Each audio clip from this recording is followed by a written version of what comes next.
Assalamualaikum warahmatullahi wabarakatuh. Bismillahirrahmanirrahim. Alhamdulillahirabbil alamin. Assalatu wassalamu ala asrofil anbiya'i wal mursalin wa ala alihi wa sahbihi ajma'in at-tayyibin at-tahirin. Raditu billahi rabba wa bil islami dina wa bi Muhammadin nabiyallah rasula. Rabbi zidna ilma warzuqna fahma. Rabbi zidna ilma warzuqna fahma. Rabbi zidna ilma warzuqna fahma. Amin ya rabbal alamin. Anak-anakku, Halwa, Rausan yang Papa sangat sayangi, bagaimana kabar kalian, nak? Mari kita mulai ngaji lagi ya, nak. Papa akan kembali bacakan kitab yang bagi Papa sangat penting untuk menjadi modal bagi Halwa dan Rausan menjadi anak yang baik, anak-anak yang soleh. Kita bacakan dari awal kitab Wasoya al-Aba lil Abna. Jadi ini suasananya memang Papa pilihkan satu kitab yang kira-kira cocok, karena kitab ini memang seolah-olah kitab ini disusun oleh pengarangnya seolah-olah seorang ayah sedang bicara sama putranya. Ya bunayya, wahai anakku, arsyada, mugo-mugo nuduhake ka ing siliramu sapa Allah Gusti Allah, wa wafaqa lan nyocoki ka ing sliramu sapa Allah Gusti Allah li sholihil a'mali maring pira-pira amal ingkang soleh. Jadi semua orang tua termasuk Papa senantiasa berharap bahwa anak-anak Papa betul-betul ditunjukkan oleh Allah untuk menjadi orang-orang yang soleh. Sungguh sesuatu yang mengkhawatirkan bagi kita orang-orang tua kalau sampai anaknya justru menempuh jalan yang tidak diridhoi Allah.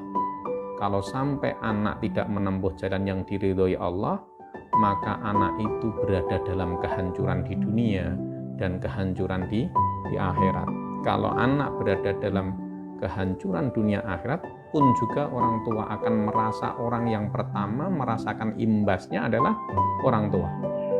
Tidak ada orang tua yang bisa berbangga kalau melihat anaknya justru misalnya punya anak naudzubillah pencuri, punya anak naudzubillah koruptor, punya anak naudzubillah kerjaannya jadi orang yang ditakuti orang lain atau orang yang suka membuat kerusakan, naudzubillah. Dan semua orang tua mengharapkan anaknya menjadi soleha. Ya suruni bungahake ni ing ingsun an aroka ing zentoh ningali ingsun ka ing sira sahihal binniyah halih dalam keadaan sehat badanmu. Jadi orang tua selalu pengen sesuatu yang menggembirakan kami orang-orang tua adalah ketika melihat kalian berada dalam kondisi yang sehat. Qawiyal idrok sungguh membungahke, menyenangkan kami orang tua kalau kalian menjadi orang-orang yang qawil idrok, jadi kuat penemunya, jadi anak-anak yang limpat, anak-anak yang cerdas. Itulah kenapa Papa kasih nama Muhammad Sofiyur Rahman Rausan Fikri misalnya.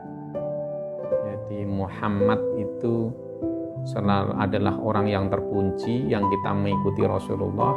Papa berharap bahwa anak Papa mewarisi pribadi Rasulullah. Sofiyur Rahman, jadi orang-orang yang betul-betul disayangi, yang dekat dengan Zat yang maha welas. Rausan Fikri itu adalah orang yang pintar, orang-orang yang cerdas, yang ilmunya betul-betul tidak melangit. Jadi ilmunya benar-benar digunakan oleh masyarakat. Begitu juga Papa kasih nama Halwa Mahira. Jadi Mahira itu anak-anak yang cerdas. Semua orang tua menghendaki anaknya itu berada dalam keadaan cerdas, orang limpat. Orang yang cerdas itu orang modal kecerdasan sangat membantu kehidupan orang di dunia maupun di akhirat. Zakiyal qalbi, sungguh sangat Papa inginkan bahwa anak-anak Papa itu zakiyal qalbi, anak-anak yang lembut, yang suci hatinya, yang bersih, yang jauh dari hati-hati yang kotor. Jadi kerusakan itu diawali ketika hati kita itu justru kotor. Maka menuju Allah kita harus melakukan tazkiyatun nafas, tazkiyatul qulub, membersihkan hati. Jadi papa sangat berharap yang menggembirakan papa, anak papa itu sehat badannya, pikirannya sehat, jiwanya, spiritualnya, agamanya juga sehat. Amin ya rabbal alamin. Muhadibal ahlaki, tur dan bersihake budi pekerti ini. Muhafidhon, tur ngrekso alal adabi ing atase pira-pira tata krama. Bai dan tur ngedohi anil fuksi sangking laku kang ala. Fil qauli ing dalem ucapane. Latifal muasyarati, tur welas olehe kekancan. Mahbuban min ikhwanika, tur den demeni sangka pira-pira kanca ira. Tuwasyal fuqara, tur melasi ira ing pira-pira wong kang fakir. Wa tusfiqu ala du'afa, tur melasi maring wong kang dhaif, wong lemah. Jadi anakku, selain harapan papa bahwa anak papa itu sehat, pikirannya sehat, hatinya bersih, tentu yang sangat papa harapkan anak papa betul-betul mewarisi akhlak karimah, mewarisi akhlak Nabi Muhammad sallallahu alaihi wasallam. Karena akhlak itulah kunci seseorang bisa terhormat di dunia dan akhirat, itu akhlaknya. Maka Rasulullah diutus, salah satu tujuan Rasulullah adalah innama bu'istu liutammima makarimal akhlak. Jadi wong apik kuwi sing diperlukake, bukan hanya wong pinter saja. Banyak sekarang banyak orang yang hari ini pintar tetapi jiwanya itu kotor, tidak berakhlak. Maka orang-orang itu adalah orang-orang yang gagal dalam menjalani hidupnya.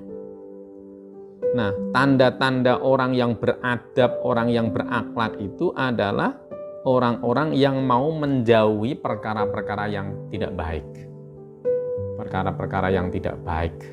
Perkara-perkara yang menghancurkan kehormatan dirinya sendiri. Orang-orang yang lembut omongannya. Jadi di mana-mana itu kalau orang kalimatnya lembut dengan orang lain, maka orang itu akan memiliki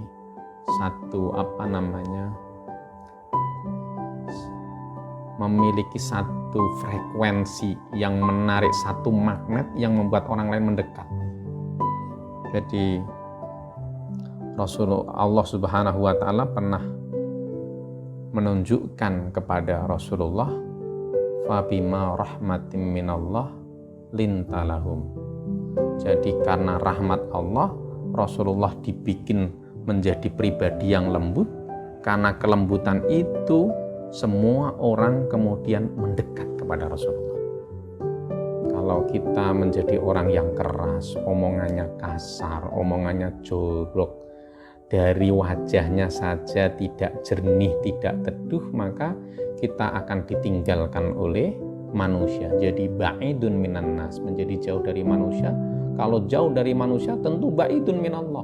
Orang yang tidak disenangi manusia juga tidak disenangi oleh Allah Subhanahu wa ta'ala. Tuwasil fuqara wa tusfiqu 'ala du'afa. Jadi papa sangat berharap bahwa anak-anak papa itu menjadi orang yang betul-betul welas kepada orang-orang yang fakir. Jadi anak-anakku, orang yang berakhlak itu, tanda-tanda orang yang berakhlak, yang berbudi itu ada satu level. Level pertama, dia baik pada dirinya sendiri. Jadi baik pada dirinya sendiri, keberadaannya tidak menyusahkan orang lain. Dan itulah orang Islam. Jadi orang Islam itu man salimal muslimun min lisanihi wa yadihi. Jadi orang yang selamat, orang lain selamat dari mulutnya, dari tangannya. Jadi itu level awal orang yang berbudi, level awal orang yang berakhlak. Keberadaannya tidak menyusahkan orang lain. Pada level berikutnya keberadaannya berguna bagi orang lain. Jadi kalau kamu punya uang, kamu bisa menolong, ngasih kepada orang-orang yang membutuhkan. Kamu adalah orang-orang yang dermawan, tidak pelit, orang yang mudah membantu temannya, maka itu sudah level kedua. Khairun nas anfa'uhum linnas. Taghfiruz zalat, taghfiru tur ngapura sira azzalati ing pira-pira kaluputan. Jadi anakku, ada level manusia baik pada umumnya. Jadi manusia yang baik pada umumnya itu kalau orang itu berbuat baik pada kita, kita berbuat baik kepada orang itu. Jadi kita menyesuaikan perilaku orang lain terhadap kita. Jadi kalau ada orang lain berbuat baik kepada kita, kita berbuat baik pada orang tersebut. Sebaliknya, kalau orang itu memusuhi kita, ya kita reaksi, kita ikut memusuhi dia. Tapi Rasulullah Shallallahu Alaihi Wasallam justru mengajarkan kita untuk lebih baik lagi dari hanya sekedar biasa-biasa semacam itu. Semestinya Rasulullah mencontohkan level kita semestinya adalah level ketika orang lain berbuat baik kepada kita, kita berbuat baik kepada dia. Dan ketika orang lain berbuat buruk sekalipun kepada kita, kita masih berbuat baik kepada orang tersebut, bahkan kita mendoakan orang tersebut. Anak-anakku, contoh yang terindah, budi pekerti yang mulia itu diperagakan oleh Rasulullah Shallallahu Alaihi Wasallam sepanjang hidupnya. Dulu pada waktu itu kita tahu bagaimana Rasulullah menyebarkan risalah agama ini. Semua orang membencinya. Jadi orang-orang ini bingung. Bingungnya di satu sisi Rasulullah adalah orang yang sangat terpercaya. Karena Rasulullah sangat terpercaya, maka zaman dahulu orang-orang itu kalau menitipkan barang itu selalu diberikan kepada Rasulullah. Tapi di sisi yang lain mereka memusuhi Rasulullah karena Rasulullah menyebarkan agama yang baru. Sampai kemudian puncaknya adalah ketika Rasulullah hendak diusir, bahkan orang-orang sepakat ingin membunuh Rasulullah. Nah, saat itulah dalam kondisi Rasulullah hendak berhijrah, Rasulullah tetap masih berbuat baik kepada orang-orang yang jelas-jelas berlaku buruk kepada Rasulullah. Jadi semua barang yang pernah dititipkan oleh orang-orang kepada Rasulullah dikembalikan kepada orang-orang tersebut. Jadi sebelum Rasulullah pergi, barang itu dikembalikan kepada orang-orang tersebut. Papa juga punya cerita, ada ulama yang luar biasa, namanya Fudail bin Iyad. Jadi Fudail bin Iyad ini adalah ulama yang masyhur pada zamannya. Jadi suatu ketika Fudail bin Iyad itu dilapori sama orang. Ada orang mengatakan, wahai Fudail, ketahuilah bahwa hari ini ada orang di belakangmu sedang berupaya menghancurkan kehormatanmu. Orang itu menceritakan banyak hal tentang keburukanmu. Lalu apa yang dilakukan oleh Fudail? Fudail mengatakan, demi Allah, aku sangat membenci seseorang yang membuat orang itu melakukan itu. Dan orang itu adalah setan, kata Fudail itu yang pertama. Yang kedua, aku berdoa, ya Allah, jika memang orang tersebut ketika menceritakan tentang diriku adalah cerita yang sebenarnya terjadi pada diriku, itu artinya aku adalah orang buruk, maka aku memohon ampun kepadamu ya Allah. Jadikan aku menjadi lebih baik, ampuni dosa-dosaku. Namun jika ternyata yang diceritakan orang tersebut ternyata tidak benar, orang-orang tersebut itu merekayasa cerita itu dan dia berbohong tentang cerita itu, maka ampuni dia ya Allah. Jadi Fudail masih sempat untuk mengampuni dia. Ada juga kisah tentang Imam Abu Hanifah.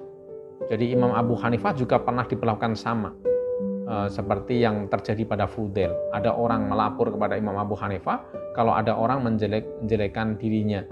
Bahkan ada orang yang memfitnah dirinya. Bahkan ada orang yang terang-terangan memusuhi dirinya. Apa yang dilakukan oleh Imam Abu Hanifah? Orang itu didatangi oleh Imam Abu Hanifah dan orang itu dikasih hadiah yang besar sekali. Kata Imam Abu Hanifah, terima kasih bahwa engkau telah menjelek-jelekkan diriku, artinya engkau telah memberikan banyak pahalamu kepada diriku dan hari ini aku terima, maka aku berikan ini sebagai bentuk penghargaan kepada dirimu. Jadi ini adalah contoh orang-orang yang beradab, contoh orang-orang yang masuk pada fase kemuliaan, dan inilah contoh-contoh yang Papa harapkan bahwa kelak putra-putra Papa bisa meneladani keindahan akhlak Rasulullah, keindahan akhlak para ulama-ulama seperti Imam Abu Hanifah, juga keindahan akhlak seperti Iyad bin Fudail. Wala tuhmil lan ojo nggampang sira fi ibadati rabbika maring ibadah maring pangeran ira. Anak-anakku, selain menjadi baik kepada sesama manusia, yang paling penting justru adalah kita berakhlak kepada Allah yang menciptakan kita. Kita betul-betul beribadah dengan sungguh-sungguh. Jadi jangan sampai kita hanya baik di hadapan manusia, justru tidak baik di hadapan Allah Subhanahu wa ta'ala. Ya bunayya hi anak lanang ingsun, ing kunta lamun ana sira iku takbalun nrimo nasihatan nasihi, nasihate wong kang paringi nasihat. Fa anna mongko sak temene ingsun iku ahakku luweh berhak, iku ahakku man luweh berhak hae wong takbalu kang nrimo ira nasihatahu ing nasihate sliramu. Jadi anak-anakku, kalau Halwa punya teman, Halwa punya idola yang kadang-kadang Halwa kalau mendengar temannya Halwa ngomong menasihati Halwa, Halwa ngikut. Atau kalau Halwa ngelihat orang yang di TV yang Halwa sukai, apapun yang diomonginnya, Halwa itu mengikutinya. Maka ketahuilah, orang yang paling layak untuk diikuti, orang yang paling berhak untuk Halwa ikuti tentu adalah papamu, adalah orang tuamu. Orang yang paling punya kepentingan untuk membuatmu sukses adalah papamu. Orang yang paling khawatir kalau kamu celaka adalah papamu. Maka betul-betul wahai anakku, dengarkanlah nasihat papa baik-baik.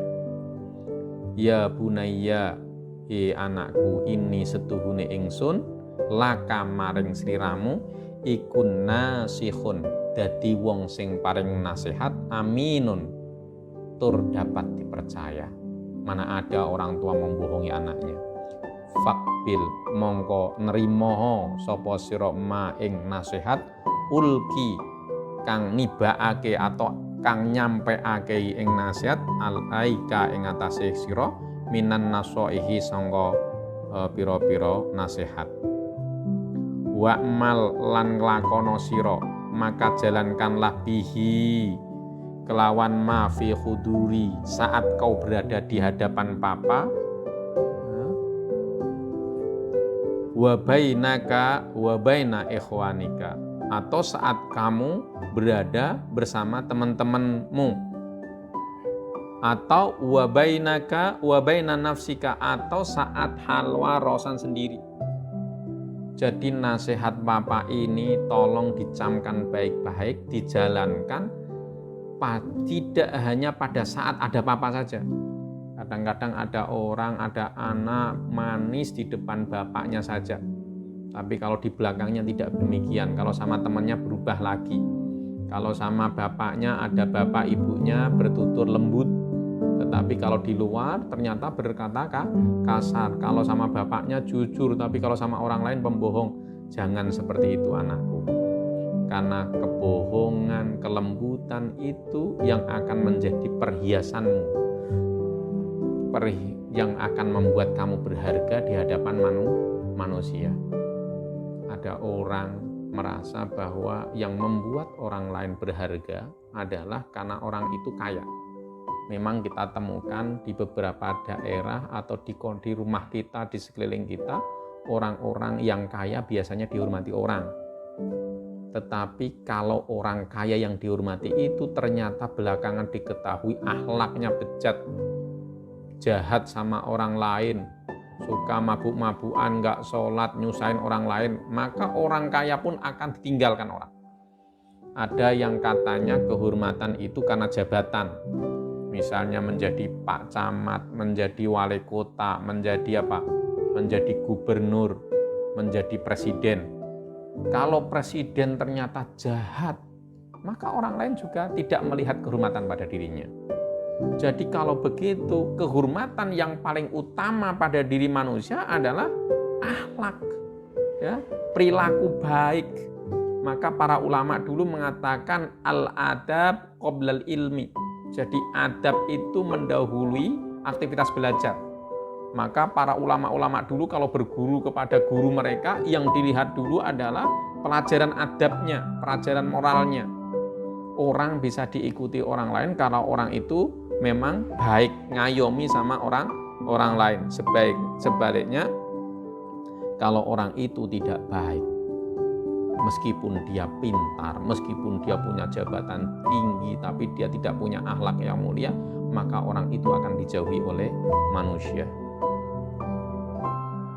Ya bunayya, wahai anakku, innal ustada, sesungguhnya seorang guru iku la yuhibbu min talamidihi, tidak senang dari murid-muridnya, illa sholihal mu'addab, kecuali murid-muridnya menjadi orang murid-murid yang soleh, murid-murid yang berbudi pekerti yang baik. Begitu juga orang tua itu senangnya kalau melihat anaknya itu menjadi baik.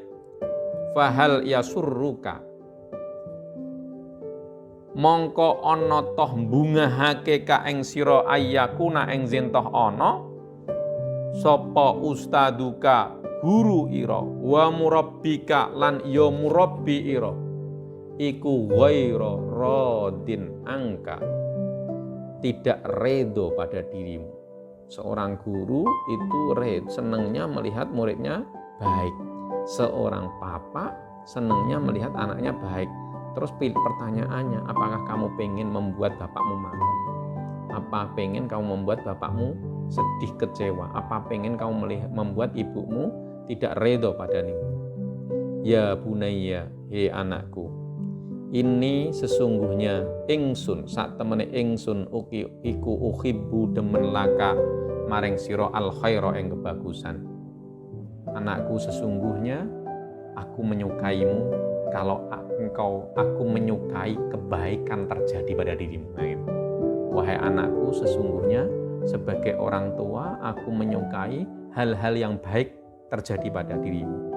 Fasaidni alayya, maka bantu bapakmu ini supaya apa? Engkau berbuat baik. Fasaidni alayya isolil khairi, ing nekaake kebagusan ilaika maring sira. Bitaatin kelawan taat wal imtisali lan derek lima maring barang amuru kang wis perintah ka ing sira bi kelawan ma mimma karimil akhlaki, sangka hal-hal akhlak yang mulia. Maka semua orang tua anakku, semua guru sesungguhnya menginginkan kebaikan pada muridnya, menginginkan kebaikan pada anaknya.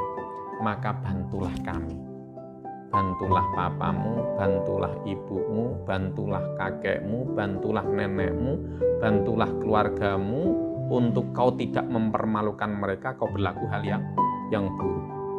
Ya bunayya, wahai anakku, al-khuluqul hasanu, utawi piro-piro akhlak kang apik iku zinatul insani, dadi perhiasan, dadi pepaes maring menungso fi nafsihi wa baina ikhwanihi wa ahlihi wa asiratihi. Jadi akhlak baik itu menghiasi dirinya sendiri, menghiasi orang tuanya, menghiasi keluarga besarnya.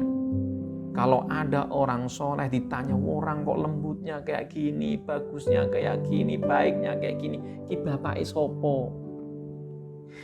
Bahkan orang kok baiknya kayak gini, mulianya seperti ini, oh ini orang mana? Bahkan kampungnya diberi kehormatan. Kampungnya menjadi mulia karena terkenal ada orang-orang mulia dari kampung itu. Keluarganya menjadi mulia karena terkenal orang-orang mulia lahir dari situ. Jadi penting sekali anak-anakku.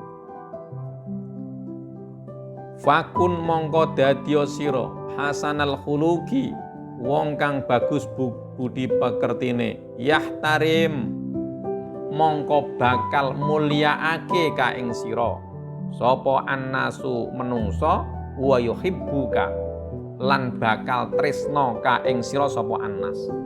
Kalau kamu berakhlak mulia, maka kamu akan dicintai oleh manusia. Kalau kamu berakhlak mulia, maka kamu akan dihormati manusia. Semua manusia hakikatnya sangat membutuhkan kasih sayang orang lain, anakku. Maka dengan menjadi baik, kamu sedang menolong dirimu sendiri. Orang jahat itu orang yang menyusahkan dirinya sendiri. Orang yang melakukan keburukan itu orang yang menyiksa dirinya sendiri.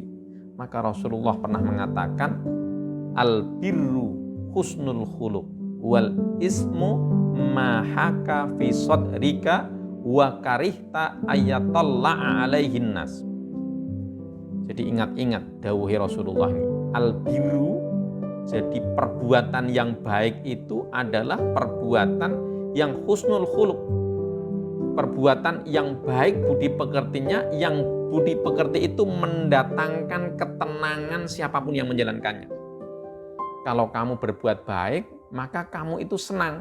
Saat kamu menolong orang lain, kamu sedang menolong dirimu sendiri. Coba kalau kamu sedang menolong orang lain, ada perasaan gembira bahwa kita ternyata bermakna bagi orang lain.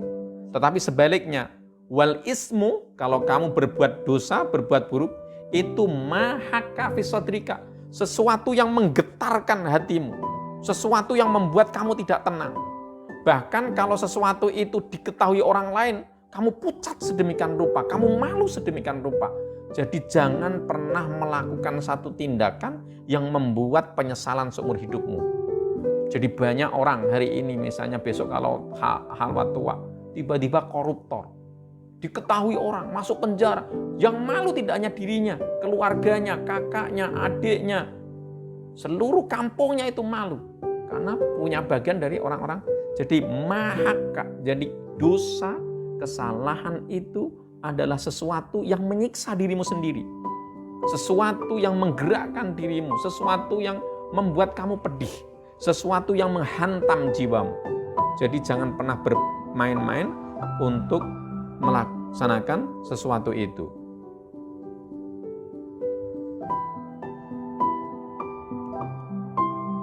Ya bunayya, he anakku, la ta'tamid, ojo njagaake sira ala muraqabatilaka. Wahai anakku, tidak setiap hari papa bisa mendampingi kalian. Apalagi hari ini papa tidak bisa bersama kalian, maka jangan pernah mengandalkan penjagaannya papa. Maka yang paling penting adalah kamu jaga dirimu sendiri. Bedanya hewan sama manusia itu, kalau manusia itu sadar, dia bisa mengontrol dirinya sendiri. Kalau hewan itu, begitu kucing melihat ada makanan, dia tidak tanya itu makanannya siapa. Langsung dia makan. Dia tidak punya malu. Tapi kalau manusia, dia tahu, oh ini tidak baik. Anak-anakku, jadi demikian yang bisa Papa sampaikan. Semoga pesan ini betul-betul anandar sapi. Jadi betul-betul Ananda ingat, modal manusia kalau pengen terhormat di mata manusia, juga di mata malaikat, juga di mata Allah, hendaklah mengikuti langkah Allah, mengikuti langkah Rasulullah, mengikuti langkah yang digariskan oleh Allah dalam Al-Quran, menjadi pribadi-pribadi yang soleh, pribadi yang benar. Kalau Halwa dan Rausan pengen hidupnya nyaman di dunia dan akhirat, jadilah orang-orang baik. Orang-orang baik membuat orang lain mendekat, membuat orang lain hormat kepada kita. Tetapi sebaliknya, perilaku jahat membuat orang lain tidak nyaman bersama kita. Demikian itu ya nak ya, semoga bermanfaat. Afu minkum billahi taufik wal hidayah. Assalamualaikum warahmatullahi wabarakatuh.